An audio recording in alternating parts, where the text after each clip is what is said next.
जाकर अपना रजिस्ट्रेशन, और रजिस्ट्रेशन के लिए आपको क्या क्या चीज चाहिएगी वो भी नोट कीजिएगा। अगर आप 18 प्लस हैं, 18 से कम है ना, तो दोस्तों अपने आप ये हटा देगा आपको, है ना। अगर आप 18 प्लस हैं तो ध्यान रखना आपको लॉगिन करना है दोस्तों। दूसरा, आपको रजिस्ट्रेशन करना है अपने मोबाइल नंबर से, साथ में आपको प्रूफ के लिए आधार कार्ड है दोस्तों, या ड्राइविंग लाइसेंस है, ड्राइविंग लाइसेंस हो गया, आधार कार्ड हो गया, ये प्रूफ के रूप में आपको उपयोग में लाना है। इसके बाद में दोस्तों ध्यान रखिएगा सभी, प्रूफ के लिए उपयोग में लेके आना है इसको, और आपको रजिस्ट्रेशन कर देना है। 1 मई से वैक्सीनेशन स्टार्ट होगा, उसमें ऑप्शन आएगा कि आपको कहां पर वैक्सीनेशन कराना है, आपके आसपास वाले सेंटर के आएंगे दोस्तों ऑप्शन, आपको सेलेक्ट करना है। और एक बार रजिस्ट्रेशन कराने के बाद में पलटना मत मेरे दोस्तों, आगे मत बढ़ाना, क्योंकि समस्या तो है कोविड-19, क्या समस्या तो है। जिसका भी नंबर दोस्तों तब आए तब उसे वैक्सीनेशन करा लेना है। और एक मोबाइल नंबर से, क्या एक मोबाइल नंबर से दोस्तों 4 आप रजिस्ट्रेशन करा सकते हो, अपने दोस्तों के साथ में 4 तक आप करा सकते हो। तो ये दोस्तों आपको ऐप है जिस पर आपको रजिस्ट्रेशन कराना है। और ध्यान रखना 2 टीके हमारे पास अभी उपलब्ध है, एक तो है सक्रिय वैक्सीन और एक है निष्क्रिय वैक्सीन। इसको समझ लेना रसगुल्लो, एक का नाम है कोविशील्ड, क्या नाम है, कोविशील्ड, एक का नाम है दोस्तों कोवैक्सीन। कौन सा है, कोवैक्सीन। एक है कोविशील्ड, एक है कोवैक्सीन। जो कोविशील्ड है दोस्तों ये एक सक्रिय वैक्सीन है, क्या है, सक्रिय वैक्सीन। और दोस्तों कोवैक्सीन जो है एक निष्क्रिय वैक्सीन है। कोविशील्ड ध्यान रखना ये बनाई है, ये दोस्तों सीरम इंस्टीट्यूट के द्वारा इसकी भारत में सप्लाई की जा रही है। और कोवैक्सीन की जो सप्लाई है वो भारत बायोटेक कंपनी हैदराबाद के द्वारा की जा रही है। अब दोनों में अंतर क्या है, दोनों की 2 ही डोज है दोस्तों। एक डोज लगवाने के बाद क्या दूसरी लगवाना जरूरी है, बिल्कुल जरूरी है, क्या कंपलसरी है, जरूरी है। समझ लो दोस्तों, पहली डोज जब लगवाओगे ना तो हो सकता है दोस्तों 4-5 दिन तक तुम्हें बुखार भी रह सकता है, क्या बुखार रह सकता है दोस्तों 4-5 दिन तक वैक्सीन के लगवाने के बाद में। लेकिन ध्यान रखना आप सभी को, ये एक्टिव है और ये इनएक्टिव है।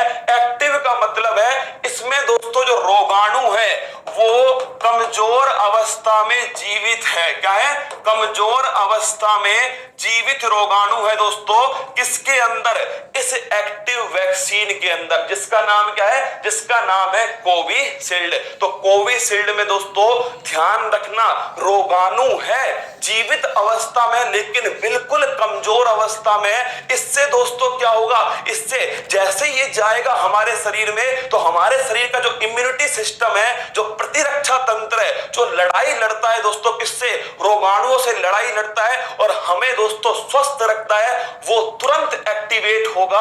और एक्टिवेट होते दोस्तों वो किस पर अटैक करेगा, वो तो इसे समझेगा क्या कि सच में कोविड-19 का रोगाणु है दोस्तों, तो वो सीधा इसके ऊपर अटैक करने वाला है। और जब इसके ऊपर अटैक करेगा तो हमारे शरीर में दोस्तों एंटीबॉडी बनेंगी, क्या बनेंगे, हमारे शरीर में बनेंगे एंटीबॉडी। और तभी तो कहते हैं जो कोविड-19 से ठीक हो गया वो अपना प्लाज्मा डोनेट कर दे, क्योंकि उसके शरीर में बन चुकी है एंटीबॉडी। लेकिन सुन लो, जो गलत फहमी में है, जिन्हें पिछली बार कोविड-19 हुआ था, वो ध्यान रखना उनके दिमाग में क्या है, अब की बार थोड़ी होगा कोविड-19, क्योंकि पिछली बार हो चुका है, एंटीबॉडी बन चुकी है।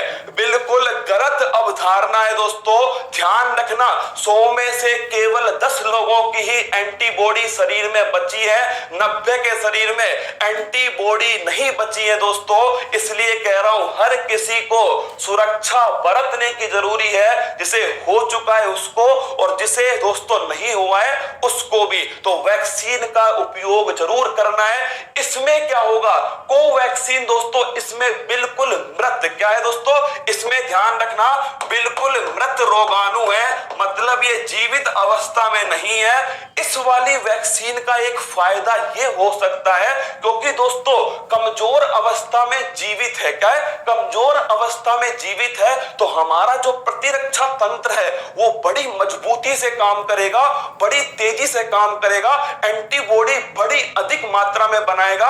तो इसका दोस्तों जो प्रभाव है वो दीर्घकालिक हो सकता है, लेकिन दोनों ही वैक्सीन सुरक्षित है दोस्तों, क्या दोनों ही वैक्सीन सुरक्षित है। एक ध्यान रखना आप कि कोविशील्ड एक एक्टिव वैक्सीन है, ऐसा पोलियो में भी होता है, क्या पोलियो की जो वैक्सीन होती है ना दोस्तों उसमें पहले एक्टिव ही था, क्या पहले एक्टिव था, अब दोस्तों क्या आया है उसमें इनएक्टिव आया है। जबकि जो कोवैक्सीन है भारत बायोटेक की, खुद भारत की जो है दोस्तों उसमें ध्यान रखना ये एक इनएक्टिव वैक्सीन है। पहली वैक्सीनेशन के बाद में दूसरा जब वैक्सीनेशन करवाओगे, दूसरी डोज लगवाओगे तो उसका अलग से रजिस्ट्रेशन होगा, इस बात को भी ध्यान रखना।